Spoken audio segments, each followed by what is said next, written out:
नमस्कार दोस्तों, स्वागत है आपका हमारे चैनल समाजशास्त्र की बातें में।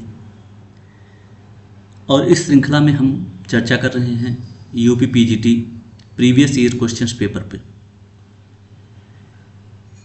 यह वीडियो वर्ष 2005 के प्रश्नों पर आधारित है। तो चलते हम अपने प्रश्न पर। हमारा प्रश्न है, समाजशास्त्र शब्द दो शब्दों से मिलकर बना है, सोशियस और लोगस। ये शब्द क्रमशः संबंधित हैं। ऑप्शन है ग्रीक और हिब्रू भाषा से, ग्रीक और अंग्रेजी भाषा से, ग्रीक और लैटिन भाषा से, लैटिन और ग्रीक भाषा से। इसमें आपका राइट ऑप्शन हो जाएगा लैटिन और ग्रीक भाषा से। अगला प्रश्न है, कथन ए, समाजशास्त्र की उत्पत्ति एक विघटित समाज के काल में हुई जिसका लक्ष्य सामाजिक विघटन के कारणों का अध्ययन और समाज में व्यवस्था को स्थापित करना था। कारण आर, समाजशास्त्र केवल उस समाज में महत्व रखता है जो समाज संकटों से भरा। ऑप्शन ए एवं आर दोनों सही है, ए आर की सही व्याख्या है। ए आर दोनों सत्य है, ए आर की गलत व्याख्या है। ए सही है परंतु आर गलत है, ए गलत है परंतु आर सही है। यहाँ पे आपका राइट ऑप्शन हो जाएगा ए सही है परंतु आर गलत है। अगला प्रश्न है, किसने कहा है सभी विज्ञानों की एकता केवल उनकी पद्धति में है न कि उनकी विषय वस्तु में।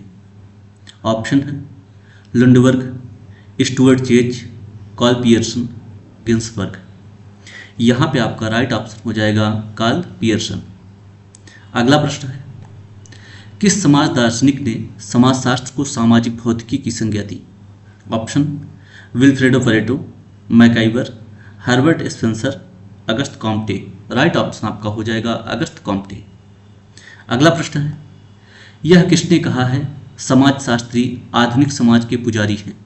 ऑप्शन है कार्ल मार्क्स, अगस्त कॉम्टे, मैक्स वेबर, दुर्खिम। यहाँ पे आपका राइट ऑप्शन हो जाएगा अगस्त कॉम्टे। अगला प्रश्न, अगस्त कॉम्टे के शिक्षक कौन थे या शिक्षक थे। ऑप्शन है J S Mill, Thomas Hobbes, Saint Simon, John Locke. Right option आपका हो जाएगा सेंट साइमन। यहाँ पे दोस्तों प्रश्नों की श्रृंखला जो है एक क्रम से शुरू की गई है। जैसे जो पेपर में आया था वो मान लीजिए अलग अलग आया था, लेकिन यहाँ पे जो शुरू किया गया, जैसे अगस्त कॉम्टे का शुरू किया गया तो अगस्त कॉम्टे का ही क्वेश्चन एक साथ है। इस क्रम में बनाया गया है ये सीरीज। बढ़ते हैं अगले प्रश्न पर। प्रश्न है आपका, मार्क्स के सिद्धांत में वर्ग चेतना का केंद्रीय तत्व है। ऑप्शन अपने आप में वर्ग, वर्ग और श्रेणीकरण, अपने आप के लिए वर्ग, वर्ग और संस्कृति। राइट ऑप्शन यहाँ पे हो जाएगा अपने आप के लिए वर्ग। अगला प्रश्न है, मार्क्स ने समाज में वस्तुपरक रूप से संरचनात्मक आर्थिक असमानताओं की व्याख्या की है। ऑप्शन है वर्ग के रूप में, जाति के रूप में, संपत्ति समूह के रूप में, परिस्थिति के रूप में। यहाँ पे आपका राइट ऑप्शन हो जाएगा वर्ग के रूप में। अगला प्रश्न, उत्पादन प्रक्रिया में कार्ल मार्क्स के अनुसार अधिकतम भूमिका होती है। ऑप्शन है मशीन उपकरणों की, पूंजी की, सरकार की, श्रम की। यहाँ पे आपका राइट ऑप्शन हो जाएगा मशीन उपकरणों की। कहीं कहीं इस प्रश्न के उत्तर में आपको द्वैतता मिलती दिखाई देगी, क्योंकि किसी किसी क्वेश्चन में या पेपर में या बुक्स में यहाँ श्रम भी दिया गया है, लेकिन यहाँ पे हम मशीनी उपकरणों को मान रहे हैं क्योंकि यूपी पीजीटी यही मानता है। अगला प्रश्न है, समाज की संरचना की बात कहने वाले प्रथम विचारक थे। ऑप्शन है अगस्त कॉम्टे, स्पेंसर, डार्विन, दुर्खिम। यहाँ पे आपका राइट ऑप्शन हो जाएगा स्पेंसर। समाज की संरचना की सबसे पहली बात कौन करता है? स्पेंसर करते हैं। अगला प्रश्न है, वह सिद्धांत जो समाज और मानव शरीर के बीच कई बिंदुओं पर साम्यता स्थापित करता है कहलाता है? ऑप्शन है आदर्शवादी सिद्धांत, समूह मस्तिष्क सिद्धांत, सावयवी सिद्धांत, प्राकृतिक सिद्धांत। यहां पे आपका राइट ऑप्शन हो जाएगा सावयवी सिद्धांत। अगला प्रश्न है, निम्नलिखित में से कौन हर्बर्ट स्पेंसर के साथ जुड़ा हुआ है?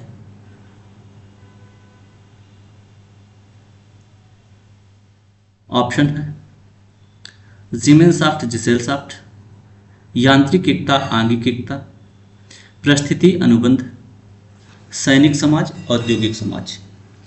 इसमें आपका राइट ऑप्शन हो जाएगा सैनिक समाज और औद्योगिक समाज का संबंध हर्बर्ट स्पेंसर से।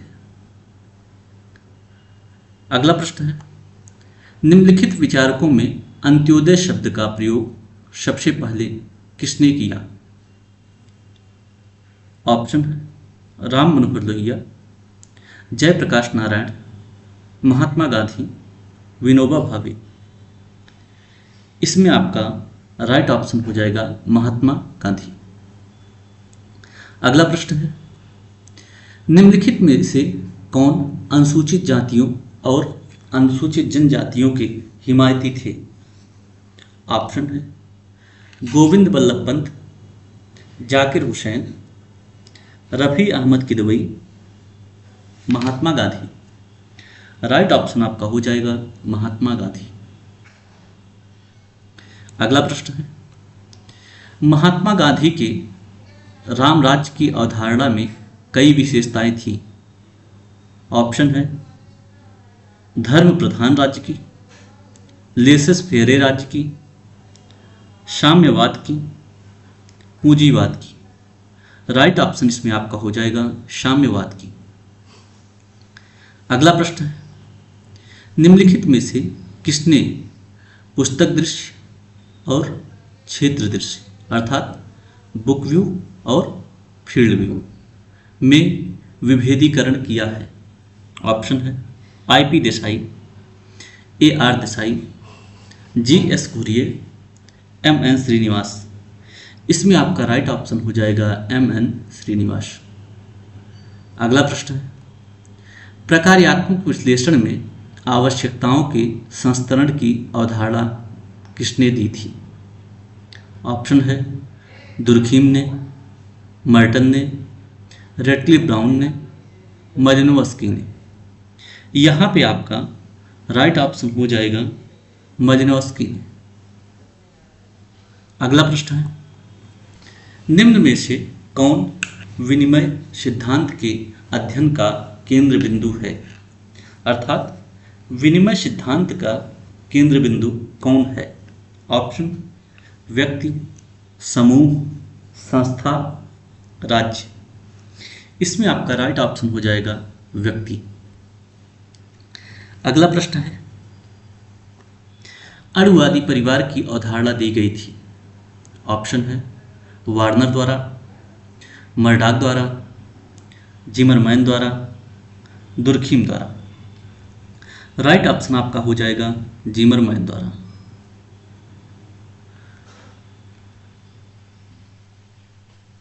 अगला प्रश्न है, अनुकूलन परिवार और प्रजनन परिवार का विभेद किया गया था।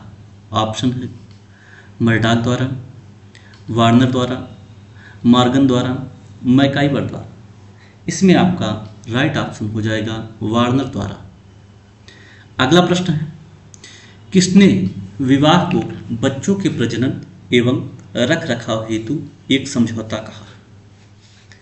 ऑप्शन है वेस्टरमार्क, मलिनोव्स्की, टाइलर, मर्डॉक। यहाँ पे आपका राइट ऑप्शन हो जाएगा मलिनोव्स्की। मलिनोव्स्की ने कहा है कि विवाह बच्चों के प्रजनन एवं रख रखाव हेतु एक समझौता है।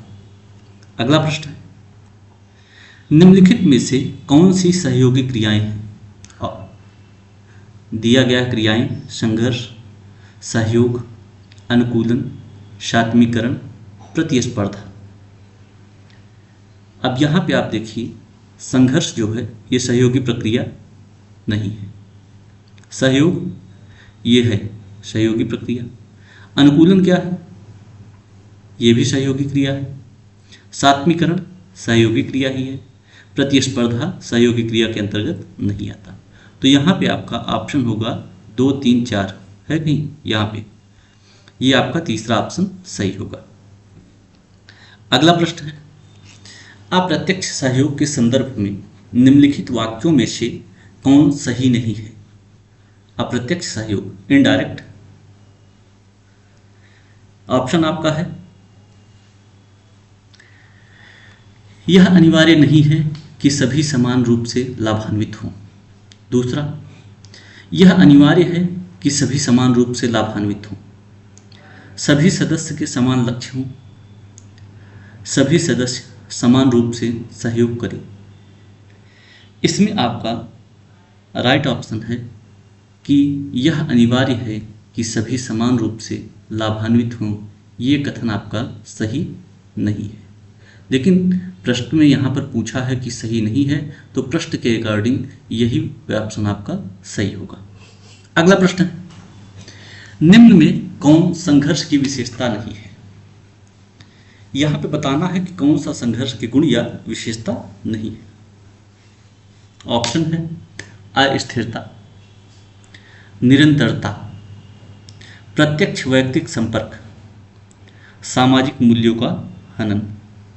यहाँ पे पूछा है विशेषता नहीं है, तो अस्थिरता संघर्ष की विशेषता है, प्रत्यक्ष वैयक्तिक संपर्क भी विशेषता है, सामाजिक मूल्यों का हनन ये भी विशेषता है, केवल निरंतरता जो है ये संघर्ष की विशेषता नहीं है।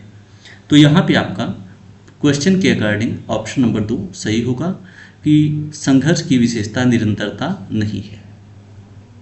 अगला प्रश्न, जब संघर्ष की भावनाएं यथेष्ट अभिव्यक्ति नहीं पाती तो ऐसे संघर्ष को कहते हैं जाति संघर्ष, अव्यक्त संघर्ष, सामाजिक संघर्ष, वैयक्तिक संघर्ष।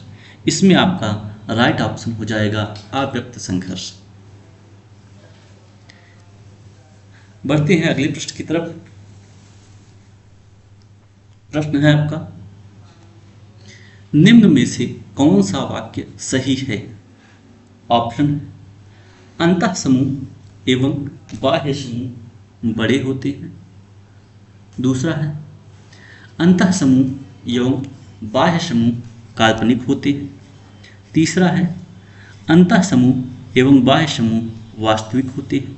चौथा है, अंतः समूह एवं बाह्य समूह छोटे होते हैं। यहाँ पे आपका राइट ऑप्शन हो जाएगा अंतः समूह एवं बाह्य समूह काल्पनिक होते हैं, क्योंकि इनकी केवल कल्पना की जाती है कि ये आउट ग्रुप है या ये इन ग्रुप है। आपको यहाँ पे कमेंट करके बताना है कि इन ग्रुप और आउट ग्रुप मीनिंग्स अंतः समूह और बाह्य समूह की अवधारणा की बात किसने किया है। अगला प्रश्न है, निम्नलिखित में से कौन सा युग्म सुमेलित नहीं है? ऑप्शन है बाह्य समूह, इसका संबंध समनर से है, ये भी सही है।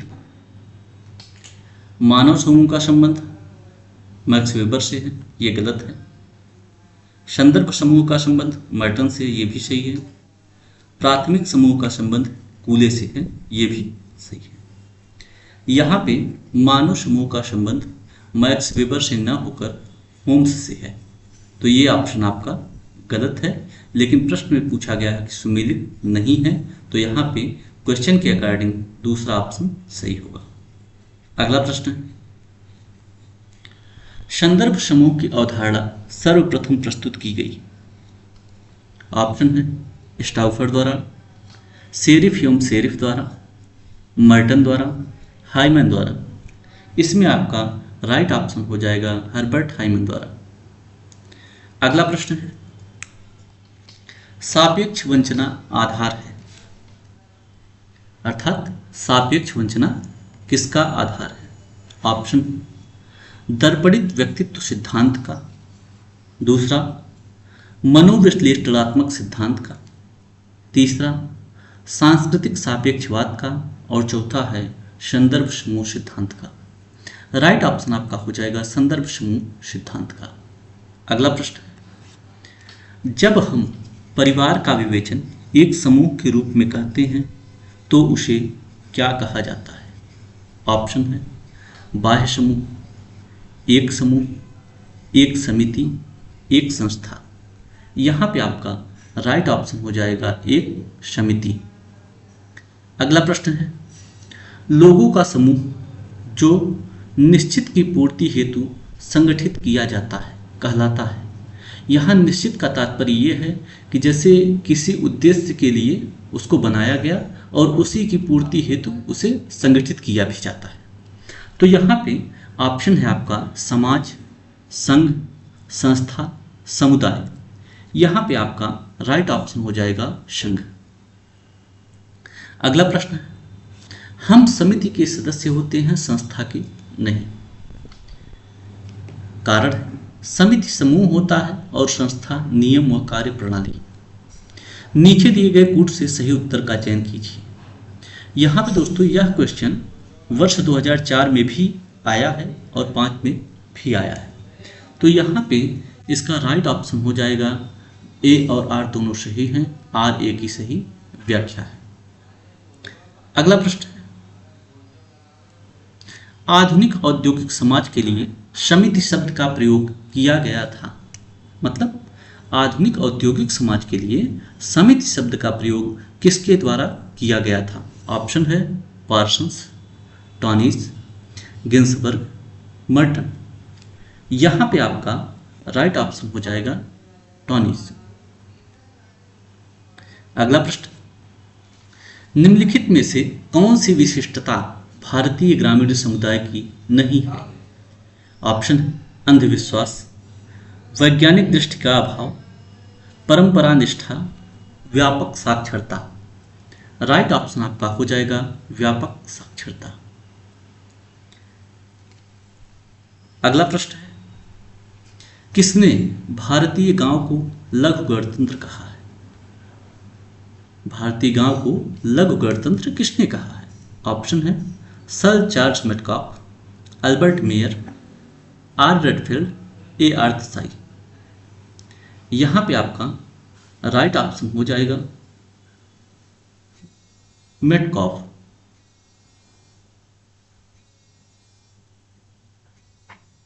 अगला प्रश्न है, किसी समूह द्वारा कार्यकलापों को संपन्न करने के अभ्यस्त तरीके को कहते हैं? ऑप्शन है विधि, मूल्य, प्रथा, प्रतिमान। राइट ऑप्शन हो गया प्रथा, क्योंकि यहाँ पे पूछा कार्यकलापों को संपन्न करने के अभ्यस्त तरीके, तो अभ्यस्त तरीकों का संबंध यहाँ पर प्रथा से हो जाएगा। अगला प्रश्न है, निम्नलिखित में से कौन एक समाज के लिए इतना महत्वपूर्ण है कि इसका उल्लंघन गंभीर दंड की अपेक्षा करता है? ऑप्शन है लोक रीतियां, लोकाचार, विचारधाराएं, प्रथाएं। राइट ऑप्शन यहां पे हो जाएगा लोकाचार। अगला प्रश्न है, निम्नलिखित में से कौन सामाजिक स्थिरीकरण हेतु प्रकार्यात्मक रूप से उपादेय नहीं है? ऑप्शन है यह समाज में अयोग्य व्यक्तियों की पहचान में सहायक होता है। दूसरा, यह समाज में प्रत्येक जिम्मेदारी निर्धारित करने में सहायक होता है। तीसरा, यह अवसर उपलब्ध कराने में मदद करता है। चौथा, यह जुझारूपन का भाव रखता है। यहाँ पे आपका राइट ऑप्शन हो जाएगा यह समाज में अयोग्य व्यक्तियों की पहचान में सहायक होता है। ठीक, यह ऑप्शन जो है सामाजिक स्तरीकरण हेतु प्रकार्यात्मक रूप से उपादेय नहीं है। अगला प्रश्न, सामाजिक स्तरीकरण का अध्ययन है या सामाजिक स्तरीकरण अध्ययन है किसका? ऑप्शन है सामाजिक विघटन का, सामाजिक समस्याओं का, सामाजिक अन्याय का, सामाजिक असमानताओं का। इसमें राइट ऑप्शन आपका हो जाएगा सामाजिक असमानताओं का, क्योंकि जहां असमानता होगी वहीं ही स्ट्रेटिफिकेशन या स्थिरीकरण पाया जाएगा। बढ़ते हैं अगले प्रश्न पर और हमारा प्रश्न है, किसने कहा है सामाजिक स्तरीकरण का अर्थ समाज जो कुछ ऐसे अस्थायी समूहों और श्रेणियों में विभक्त करने वाली व्यवस्था से है जिसके अंतर्गत समूह व श्रेणियां उच्चता व अधीनता के संबंधों द्वारा एक दूसरे से जुड़ी रहती हैं। ऑप्शन है एम ट्यूमिन, सदरलैंड एवं वुडवर्ड, सोरोकिन, पी जिस्पर्ट। इसमें आपका राइट ऑप्शन हो जाएगा पी जिस्पर्ट। अगला प्रश्न है, जब कोई व्यक्ति यह मानता है कि उसकी संस्कृति अन्य संस्कृतियों से श्रेष्ठ है तो यह कहलाता है। ऑप्शन है पहला निर्जात केंद्रवाद, विदेश केंद्रिकता, निर्जातीयता, सांस्कृतिक सापेक्षवाद। यहाँ पे आपका राइट ऑप्शन हो जाएगा निर्जाति केंद्रवाद। अगला प्रश्न है, संस्कृत सीखे हुए व्यवहार प्रतिमानों का संपूर्ण योग है। कारण है वह प्राणिशास्त्रीय विरासत का फल नहीं है। निम्नलिखित कूट में से सही उत्तर का चयन कीजिए। पहला ऑप्शन है ए आर दोनों सही हैं, आर ए की सही व्याख्या है। दूसरा ए आर दोनों सही हैं तथा आर ए की सही व्याख्या नहीं है। तीसरा ए सही है परंतु आर गलत है। और चौथा ऑप्शन है ए गलत है परंतु आर सही है। यहाँ पे आपका राइट ऑप्शन हो जाएगा ए आर दोनों सही है और आर ए की सही व्याख्या नहीं है।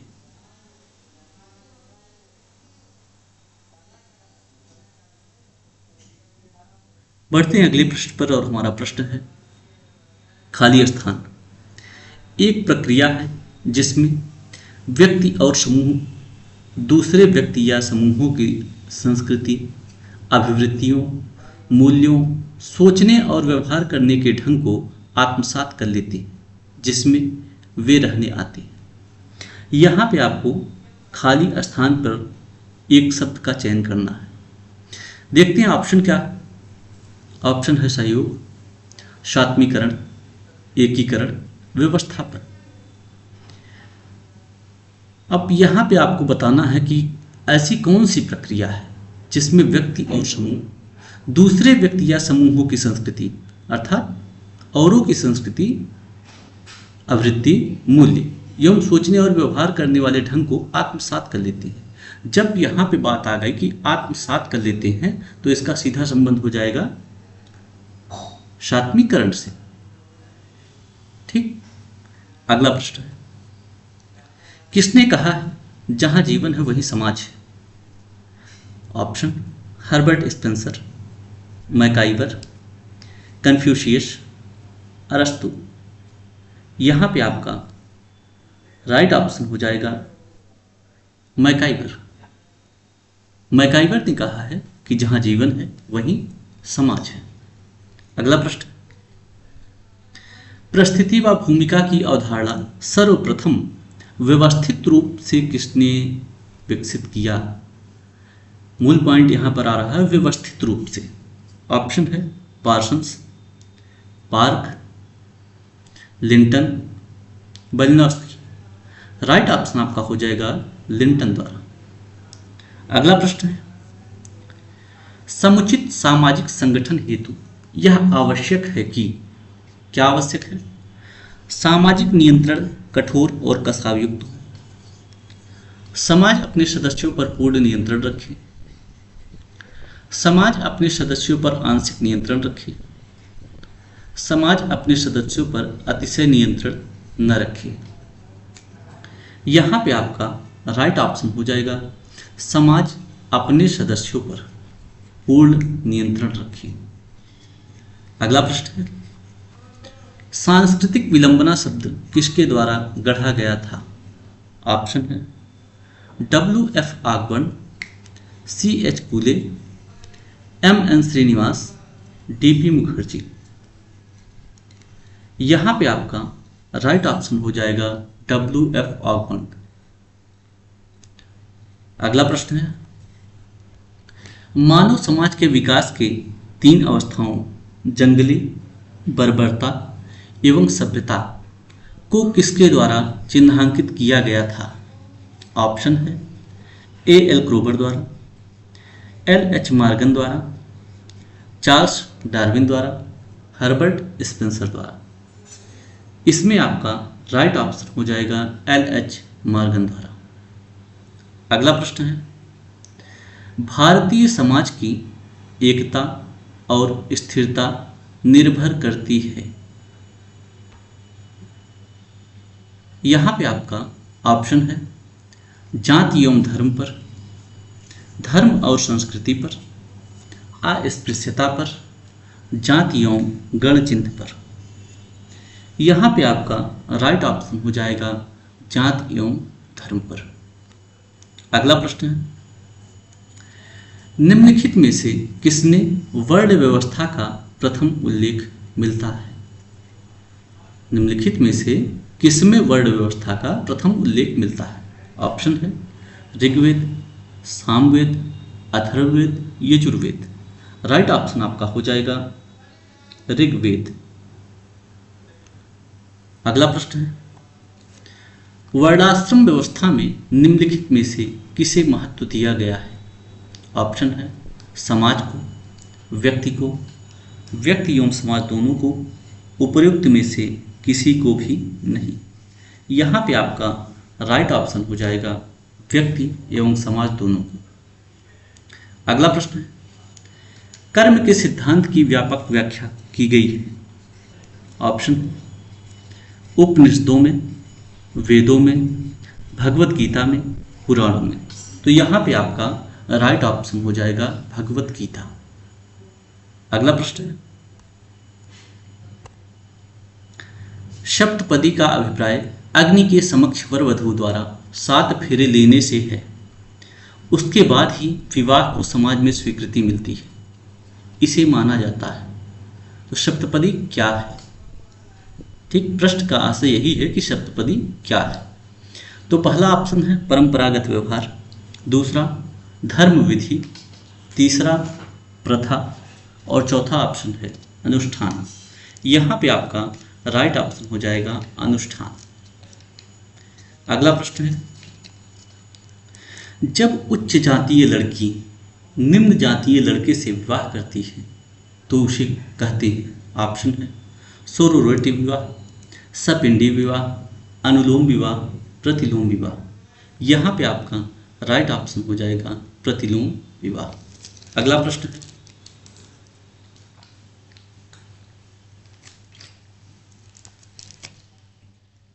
हिंदू विवाह जिसमें पुत्री किसी पुरोहित को भेंट की जाती है क्या कहलाता है? ऑप्शन है ब्रह्म विवाह, दैव विवाह, आर्ष विवाह, असुर विवाह। यहाँ पे आपका राइट ऑप्शन हो जाएगा दैव विवाह। अगला प्रश्न है, संयुक्त परिवार व्यवस्था विघटन के कगार पर है। संयुक्त परिवार व्यवस्था विघटन के कगार पर है। निम्नलिखित में से कौन सा कारक इसके विघटन के लिए उत्तरदायी नहीं है? पूछा गया है कि विघटन के लिए उत्तरदायी नहीं है। ऑप्शन है पाश्चात्य प्रभाव बढ़ रहा है, ये तो विघटन के लिए उत्तरदायी है। भूमि पर दबाव बढ़ रहा है, ये भी विघटन के लिए उत्तरदायी है। कृषि उत्पाद बढ़ रहा है, ये विघटन के लिए उत्तरदायी नहीं है। अगला है कृषि आधारित अर्थव्यवस्था, औद्योगिक अर्थ, ये भी विघटन के लिए उत्तरदायी है। तो यहाँ पे आपका प्रश्न के अकॉर्डिंग राइट ऑप्शन हो जाएगा कृषि उत्पादन बढ़ रहा है। अगला प्रश्न, मुताह विवाह प्रचलित है। ऑप्शन है अशरफ मुसलमानों में, सुन्नी मुसलमानों में, सुन्नी व शिया दोनों में, शिया मुसलमानों में। राइट ऑप्शन आपका हो जाएगा शिया मुसलमानों में। अगला प्रश्न है, निम्नलिखित विशेषताओं पर विचार कीजिए। विशेषता कौन कौन सी है? पितृसत्तात्मक, अंतर्विवाह, सोपान, समानता। इनमें से कौन सी व्यवस्था हिंदू जाति व्यवस्था की प्रारूपी है? ऑप्शन है 2 और 3 अर्थात अंतर्विवाह सोपान। दूसरा 2 और 4 अंतर्विवाह और समानता। तीसरा 1 और 4 अर्थात पितृसत्तात्मक और समानता। इसमें आपका राइट ऑप्शन हो जाएगा 2 और 3 अर्थात अंतर्विवाह और सोपान। अगला प्रश्न है, हट्टन के अनुसार जाति का कार्य है। ऑप्शन है सामाजिक सुरक्षा प्रदान करना, सामाजिक परिस्थिति का निर्धारण करना, सामाजिक व्यवहार को नियंत्रित करना, सामाजिक भारतीय समाज को एकता के सूत्र में पिरोना। इसमें आपका राइट ऑप्शन हो जाएगा सामाजिक परिस्थिति का निर्धारण करना। अगला प्रश्न है, भारत में जजमानी व्यवस्था का अध्ययन किया गया था। ऑप्शन है मैकिम मैरियट द्वारा, एच.एम. जॉनसन द्वारा, एस.सी. दुबे द्वारा, डब्ल्यू.एच. वाइजर द्वारा। यहाँ पे आपका राइट ऑप्शन हो जाएगा डब्ल्यू.एच. वाइजर द्वारा। अगला प्रश्न, जजमानी संबंधों की प्रकृति होती है। ऑप्शन है जजमान की इच्छा पर निर्भरशील। दूसरा अस्थाई। तीसरा अस्थाई। चौथा अनुबंध परक। यहाँ पे आपका राइट ऑप्शन हो जाएगा अस्थाई। अगला प्रश्न है, दादा दादी और नाती पोतों के बीच परिहास संबंध पाए जाते हैं। ऑप्शन आपका भील जनजाति, ओरांव जनजाति में, टोडा जनजाति में, ट्रोबियन द्वीपवासियों में। अब यहाँ पे आपका राइट ऑप्शन हो जाएगा ओरांव जनजाति में। परिहास संबंध का मतलब होता है जोकिंग रिलेशनशिप। जोकिंग रिलेशनशिप ऐसे रिलेशंस होते हैं जिनसे हम हास परिहास कर सकते हैं। अगला प्रश्न है, लैटिन भाषा में जेनिटर शब्द का अर्थ क्या है। ऑप्शन है जैविकीय पिता, रचयिता, सामाजिक पितृत्व, उपयुक्त में से कोई नहीं। यहाँ पे आपका राइट ऑप्शन हो जाएगा जैविकीय पिता। अगला प्रश्न है, नातेदारी संबंधों के अध्ययन में सर्वप्रथम महत्वपूर्ण योगदान किसने दिया था। ऑप्शन है टाइलर ने, रेडक्लिफ ब्राउन ने, मालिनोव्स्की ने, मॉर्गन ने। आपका राइट ऑप्शन हो जाएगा मॉर्गन ने। अगला प्रश्न, हट्टन के द्वारा अनुसूचित जाति के लिए किस शब्द का प्रयोग किया गया था है। ऑप्शन है अस्पृश्य, बाहरी जाति, निम्न जाति, दलित। यहाँ पे आपका राइट ऑप्शन हो जाएगा बाहरी जाति। अगला प्रश्न है, विश्व के किस महाद्वीप में वधू मूल्य प्रथा ज़्यादा प्रचलित है। ऑप्शन है एशिया, यूरोप, अफ्रीका, अमेरिका। यहाँ पे आपका राइट ऑप्शन हो जाएगा अफ्रीका महाद्वीप। अगला प्रश्न है, गोल गधेड़ो किस जनजाति से संबंधित है। ऑप्शन है खरिया, नायर, टोडा, भील। यहाँ पे आपका राइट ऑप्शन हो जाएगा भील। अगला प्रश्न है, भारत में कुछ जनजातियों में किसी लड़की से विवाह करने के पूर्व लड़के द्वारा अपनी शक्ति सिद्ध करने की प्रथा है। इसे क्या कहते हैं। ऑप्शन है शक्ति विवाह, घुसपैठ विवाह, परीक्षण विवाह, परिवीक्षा विवाह। इसमें आपका राइट ऑप्शन हो जाएगा परीक्षण विवाह। अगला प्रश्न है, ग्राम्य नगर की अवधारणा किसके द्वारा प्रतिपादित किया गया। ऑप्शन है एल वर्थ द्वारा, गॉल्पिन द्वारा, बर्गल द्वारा, आर रेडफील्ड द्वारा। इसमें आपका राइट ऑप्शन हो जाएगा गॉल्पिन द्वारा। अगला प्रश्न है, ग्रामीण विकास कार्यों के लिए स्वयं सहायता समूह योजना कब प्रारंभ हुई? ऑप्शन है 1 अप्रैल 1999, 2 अक्टूबर 1995, 15 अगस्त 1997, 26 जनवरी 1996। यहाँ पे आपका राइट ऑप्शन हो जाएगा 1 अप्रैल 1999। अगला प्रश्न है, भारत में सामाजिक परिवर्तन के संदर्भ में ब्राह्मणीकरण की अवधारणा का पहली बार किसके द्वारा प्रयोग किया गया? ब्राह्मणाइजेशन।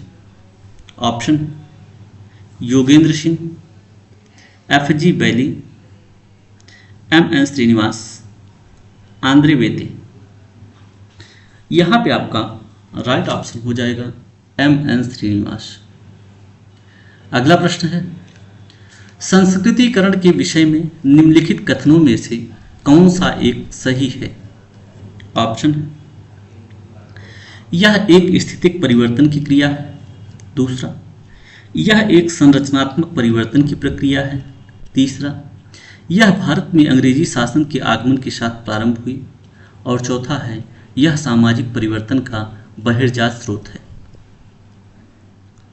इसमें आपका राइट ऑप्शन हो जाएगा, यह एक स्थितिक परिवर्तन की क्रिया है। अगला प्रश्न है, निम्नलिखित में से कौन धर्मनिरपेक्षता की विशेषता नहीं है? ऑप्शन है, धार्मिक सहिष्णुता, लौकिकता, संकीर्णता व कठोरता, समानता व बंधुत्व। इसमें आपका राइट ऑप्शन हो जाएगा संकीर्णता व कठोरता। अगला प्रश्न है, निम्न में से कौन लघु परंपरा का अंग नहीं है? ऑप्शन है, दंत कथा, यह लघु परंपरा का भाग है।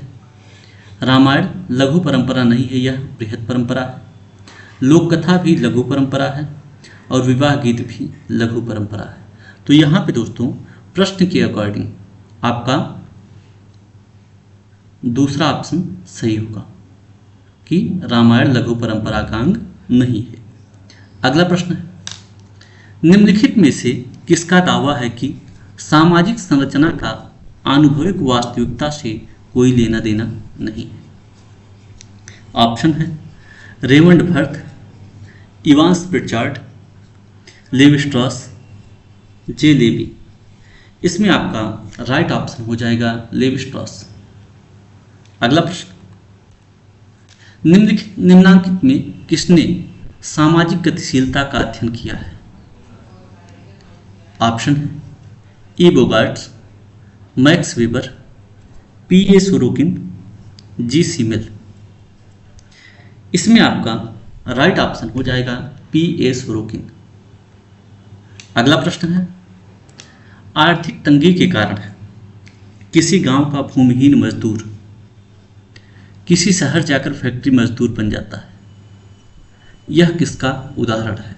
ऑप्शन है, ऊर्ध्व गतिशीलता का, ऊर्ध्वाधर गतिशीलता का, क्षैतिज गतिशीलता का, सामाजिक गतिशीलता का।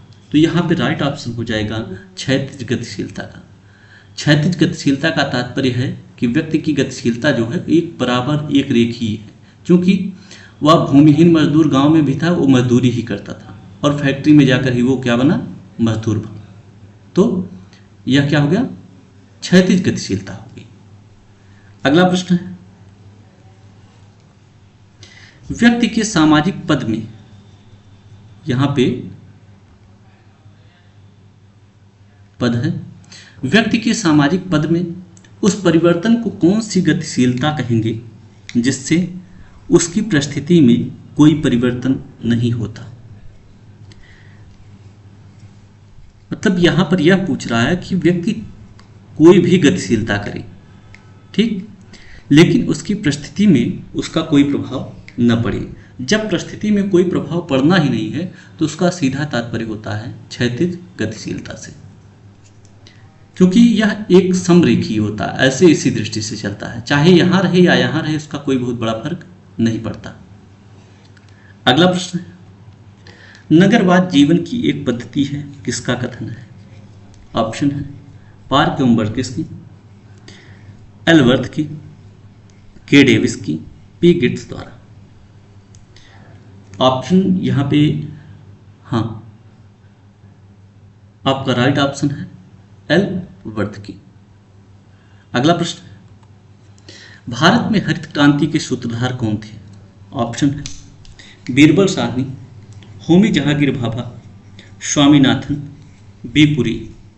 राइट ऑप्शन यहां पे हो जाएगा स्वामीनाथन। अगला प्रश्न है, सबसे पहले प्रभावी जाति की अवधारणा किसके द्वारा विकसित की गई थी?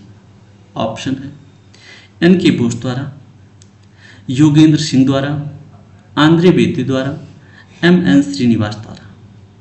यहां पे आपका राइट ऑप्शन हो जाएगा एम एन श्रीनिवास द्वारा। अगला प्रश्न है, निम्नलिखित में से कौन सामाजिक विघटन का कारण नहीं है? ऑप्शन है युद्ध, सामाजिक नियंत्रण, तीव्र सामाजिक परिवर्तन, सामाजिक मूल्यों में परिवर्तन। यहां पे आपका राइट ऑप्शन हो जाएगा सामाजिक नियंत्रण, क्योंकि सामाजिक नियंत्रण जो है वो सामाजिक विघटन का कारण नहीं है, बल्कि जब नियंत्रण अपना सही काम नहीं करेगा, जो भी चीज नियंत्रण के बाहर हो जाएगी, वहां पे फिर विघटन उत्पन्न होने लगता है। अगला प्रश्न है, सामाजिक संगठन और सामाजिक समूह। ऑप्शन सदैव एक दूसरे से निकट सहयोग करते, दूसरा एक दूसरे से पृथक नहीं होते, तीसरा एक दूसरे से पृथक होते हैं, चौथा एक दूसरे से जुड़े रहते हैं। यहां पे आपका राइट ऑप्शन है सदैव एक दूसरे से निकट सहयोग करते हैं। अगला प्रश्न है, अपराध शास्त्र का कौन सा संप्रदाय मानता है कि अपराधी जन्मजात होता है? ऑप्शन है प्रारूपवादी संप्रदाय, समाज शास्त्रीय संप्रदाय, शास्त्रीय संप्रदाय, भौगोलिक संप्रदाय। यहां पे आपका राइट ऑप्शन हो जाएगा प्रारूपवादी संप्रदाय। अगला प्रश्न है, अपराध शास्त्र में भेदक संगति का सिद्धांत किसके द्वारा प्रतिपादित किया गया था? ऑप्शन है सदरलैंड द्वारा, टॉफ्ट द्वारा, लोम्ब्रोसो द्वारा, क्लीनार्ड द्वारा। यहां पे आपका राइट ऑप्शन हो जाएगा सदरलैंड द्वारा। अगला प्रश्न है, कथन ए, गंदी बस्तियां बाल अपराध के लिए उत्तरदायी हैं। कारण बी, या कारण यहां पे बी लिख दिया गया है, लेकिन ये कारण आर ही पढ़ा जाता है, क्योंकि आर से रीजन होता है, तो इसको आर ही पढ़ा जाए, क्योंकि ऑप्शन में आर ही दिया गया। कारण आर है, गंदी बस्तियां न होती तो बाल अपराध भी न होती। नीचे दिए गए पुट में से सही उत्तर का चयन कीजिए। पहला ऑप्शन है ए एवं आर दोनों सही है तथा आर ए की सही व्याख्या है। दूसरा, ए आर दोनों सही है तथा आर ए की सही व्याख्या नहीं है। तीसरा, ए सही है परंतु आर गलत है। और चौथा है ए गलत है परंतु आर सही है। यहाँ पे आपका राइट ऑप्शन हो जाएगा ए सही है परंतु आर गलत है। यह प्रश्न कई परीक्षाओं में कई बार पूछा गया है। अब यहाँ पे अगर देखा जाए तो मान लीजिए पहला कथन हम सही मानते हैं, गंदी बस्तियां बाल अपराध के लिए उत्तरदायी है, ठीक। लेकिन इसका ये मतलब तो नहीं है ना कि जहाँ अगर गंदी बस्तियां ना होती तो बाल अपराध ना होते। बाल अपराध तो उन बस्तियों में या उन क्षेत्रों में भी पाया जाता है जहाँ गंदी बस्तियां नहीं होती। तो इस वजह से ये कारण आपका गलत हो जाएगा। अगला प्रश्न है, बोस्टन स्कूल का जनक कौन था? ऑप्शन एल्विन रगलिस ब्राइस, संपूर्णानंद, सदरलैंड, हायकरवाल। इसमें आपका राइट ऑप्शन हो जाएगा एल्विन रगलिस ब्राइस। अगला प्रश्न, एलएसडी किस प्रकार का मादक पदार्थ है? ऑप्शन है उत्तेजक मादक पदार्थ, निश्चेतक मादक पदार्थ, अवसादक मादक पदार्थ, भ्रांतिजनक मादक पदार्थ। यहाँ पे आपका राइट ऑप्शन हो जाएगा भ्रांतिजनक मादक पदार्थ। यहाँ पे आपको ये बताना है कि एलएसडी का फुल फॉर्म क्या होता है। ठीक, एलएसडी का फुल फॉर्म आपको कमेंट करके यहाँ पे बताना है।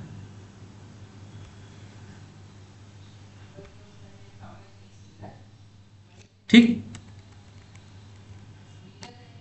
बढ़ते हैं अगले प्रश्न पर। और आपका प्रश्न है, पुनर्जनन की जैविक क्षमता को कहते हैं, अर्थात पुनर्जनन की जैविक क्षमता को क्या कहते हैं? ऑप्शन है बांझपन, उर्वरता, ब्रह्मचर्य, जनन शक्ति। यहाँ पे आपका राइट ऑप्शन हो जाएगा जनन शक्ति। अगला प्रश्न, भारत में विकास की पंचवर्षीय योजनाओं का प्रतिदर्श लिया गया है, अर्थात भारत में विकास की पंचवर्षीय योजनाओं का प्रतिदर्श कहाँ से लिया गया है? ऑप्शन है जापान से, रूस से, चीन से, संयुक्त राज्य अमेरिका से। यहाँ पे आपका राइट ऑप्शन हो जाएगा रूस से। अगला प्रश्न है, पुस्तक लाइफ डिवाइन की रचना किसने किया? ऑप्शन है बाल गंगाधर तिलक, राधा कृष्ण, अरविंद, विवेकानंद। यहाँ पे आपका राइट ऑप्शन हो जाएगा अरविंद। अगला प्रश्न है,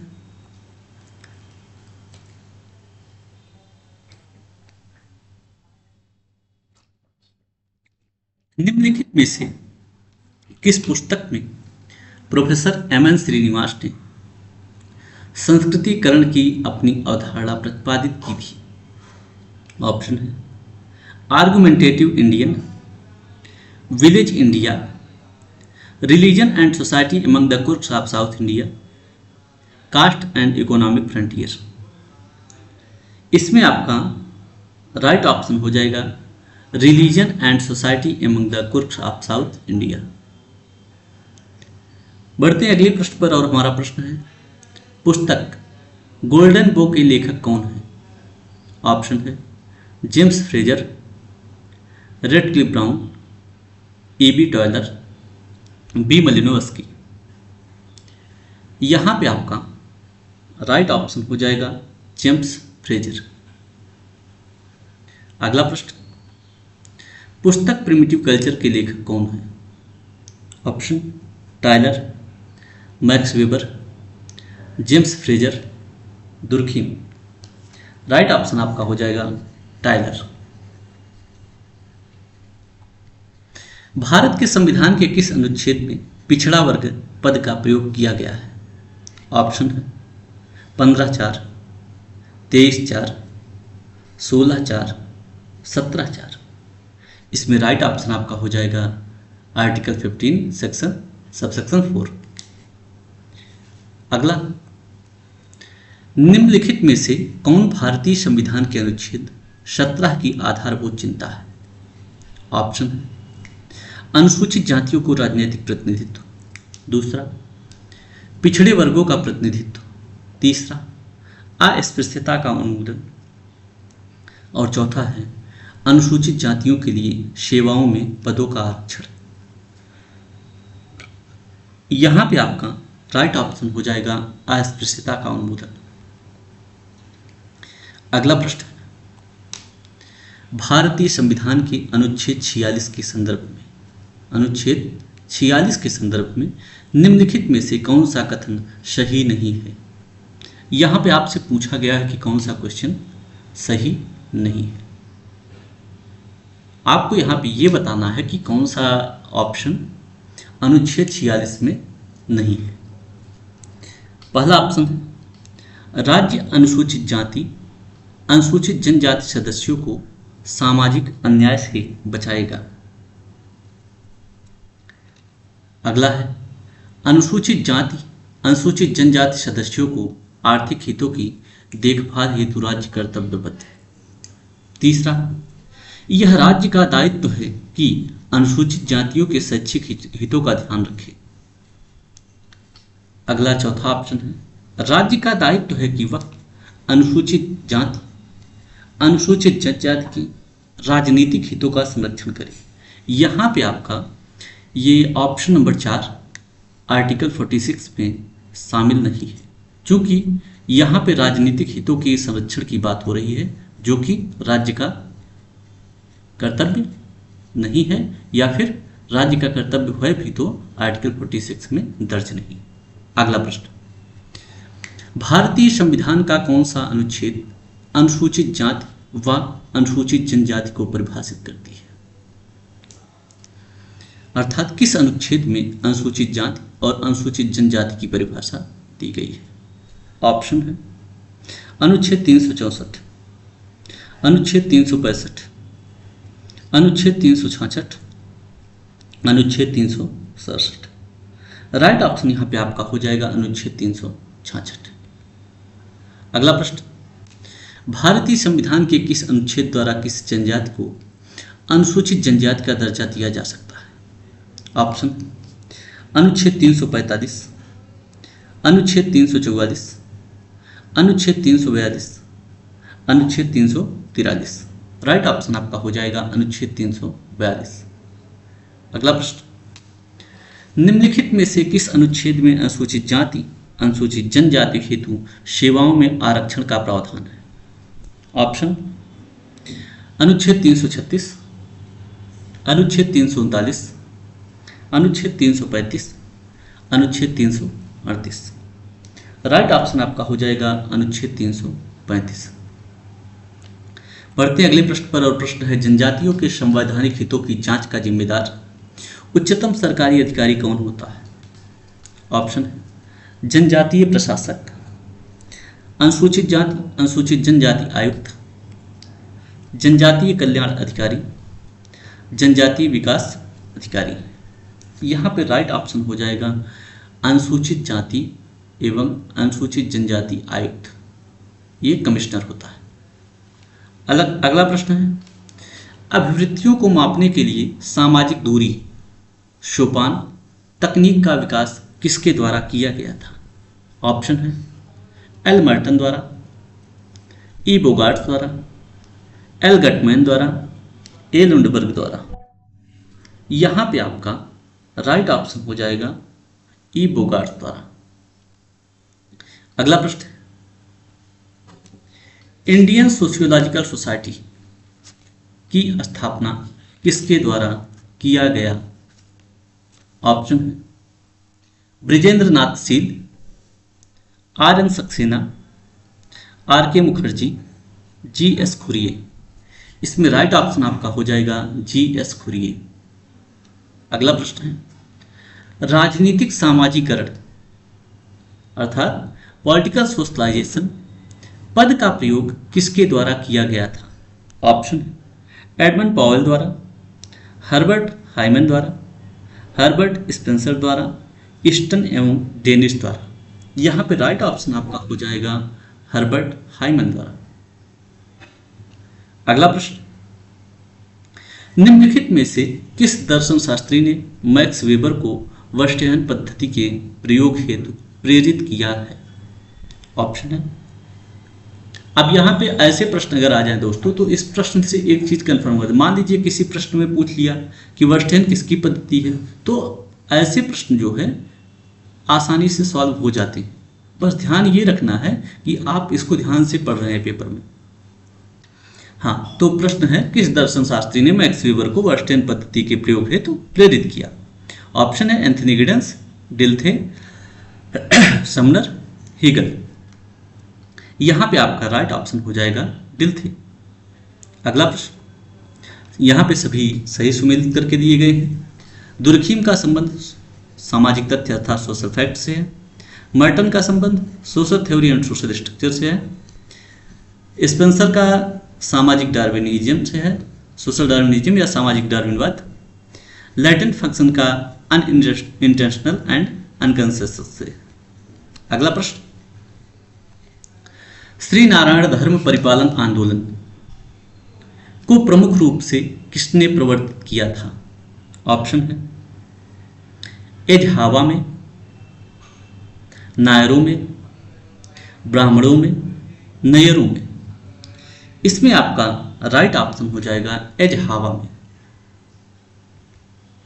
अगला प्रश्न, खाली स्थान। एक ही समय में लोकतांत्रिक और संपूर्णतावादी होती है। यहाँ पे आपको रिक्त स्थान की पूर्ति करना है, उसमें वह शब्द भरना है या वह ऑप्शन भरना है जिससे यह सेंटेंस अर्थपूर्ण हो जाए और उसका एक प्रॉपर परिभाषा भी हो जाए। ऑप्शन है आपका कानून, संस्कृति, फैशन, प्रथा। यहाँ पे आपका राइट ऑप्शन हो जाएगा कानून, अर्थात कानून एक ही समय में लोकतांत्रिक और संपूर्णतावादी दोनों होती है। अगला प्रश्न है, खाली स्थान सामाजिक व्यवस्था बनाए रखती है, जबकि अगेन खाली स्थान मतलब फिर खाली स्थान वैयक्तिक क्रिया को प्रोन्नत करती है। ऑप्शन है संस्कृति स्टाइल, दूसरा जनरीति फैशन, तीसरा प्रथा आदत, चौथा लोकाचार फैशन। इसमें आपका राइट ऑप्शन हो जाएगा लोकाचार फैशन, अर्थात लोकाचार सामाजिक व्यवस्था बनाए रखती है जबकि फैशन वैयक्तिक क्रिया को प्रोन्नति करती है। अगला प्रश्न, सभी सही सुमेलित हैं, यहाँ पे सुमेलित करके दिया ही गया है। प्राथमिक समूह का संबंध C.H. कूले से, संदर्भ समूह का संबंध R.K. मर्टन से है, सांख्यिकी समूह का संबंध बीर स्ट्रीट से है और अंतः या बहिर्समूह का संबंध W.G. समनर से है। बढ़ते हैं अगले प्रश्न की तरफ। प्रश्न है आपका, युद्ध के अस्त्र के रूप में प्रचार। युद्ध के अस्त्र के रूप में प्रचार अणुबम से भी घातक होता है तथा यह शांति के मंत्र के रूप में संयुक्त राष्ट्र संघ से भी अधिक प्रभावपूर्ण होता है। ऑप्शन, यह कथन किसका है? ऑप्शन है Kimbal young, Lasswell, Kuppuswami, creche व क्रचफील्ड। यहाँ पे आपका राइट ऑप्शन हो जाएगा क्रच व क्रचफील्ड का। इनका कहना है कि युद्ध के अस्त्र के रूप में प्रचार अणुबम से भी घातक होता है तथा यह शांति के मंत्र के रूप में संयुक्त राष्ट्र संघ से भी अधिक प्रभावपूर्ण होता है। अगला प्रश्न, भारत में निम्नलिखित में से कौन सा महत्वपूर्ण कारक नहीं है जो राष्ट्रीय अखंडता को बाधित करता है? ऑप्शन है पूंजी का अभाव, क्षेत्रवाद, भाषावाद, जातिवाद। यहां पे आपका राइट ऑप्शन हो जाएगा पूंजी का अभाव। तब पूंजी का अभाव ही एक ऐसा कारक है जो राष्ट्रीय अखंडता को बाधित नहीं करता है, क्योंकि यहाँ पे पूछा गया है कि महत्वपूर्ण कारक नहीं है। बाकी सब ऐसे कारक है जो राष्ट्रीय अखंडता में बाधा उत्पन्न करते हैं, जैसे क्षेत्रवाद, भाषावाद, जातिवाद या जो भी हो। और अगला प्रश्न है, जादू विज्ञान की दोगली बहन है, यह किसका कथन है? ऑप्शन है Tylor, Max Muller, Marett, Frazer. Right option हो जाएगा फ्रेजर। और इसी के साथ दोस्तों वर्ष 2005 में यूपी पीजीटी में आए हुए प्रश्नों की श्रृंखला यहीं पर समाप्त होती है। कुछ प्रश्न जो शेष रह गए, जैसे 125 का पूरा पेपर होता है, तो उसमें से जो प्रश्न बचे रह गए, 4, 6, 10 जो भी बचे रह गए, वो प्रश्न मूलतः समसामयिकी पर आधारित थे। इस वजह से उनको शामिल नहीं किया गया। उनको शामिल करने का यहाँ पे कोई तात्पर्य भी नहीं था। मान लीजिए अगर जनगणना से रिलेटेड क्वेश्चन था तो जनगणना का जो भी रिपोर्ट उसके पहले रहा होगा 2001 वाला रहा होगा। अब यहाँ पे क्वेश्चन जो इस टाइम उस क्वेश्चन का कोई प्रसंग नहीं है या प्रासंगिक नहीं रह गया है। और अन्य आयोगों से जो पूछा गया, जैसे मान लीजिए आयोग के अध्यक्ष कौन, चेयरमैन कौन, ऐसी अगर कोई क्वेश्चन पूछे जाते तो उसका भी कोई प्रासंगिक तथ्य नहीं यहाँ पे। तो इस वजह से उन प्रश्नों को यहाँ पर शामिल नहीं किया गया है। आशा करते हैं यह वीडियो आपके लिए या आपकी परीक्षा के लिए बहुत ही महत्वपूर्ण सिद्ध होगा। और अगर आपकी तैयारी में इस वीडियो से कुछ भी लाभ आपको मिल रहा हो या कुछ भी सहयोग मिल रहा है तो चैनल को सब्सक्राइब करें और अधिक से अधिक लोगों तक शेयर करें ताकि ज़्यादा से ज़्यादा लोग इससे लाभान्वित हो सकें। मिलते हैं अगले वीडियो में, तब तक के लिए धन्यवाद।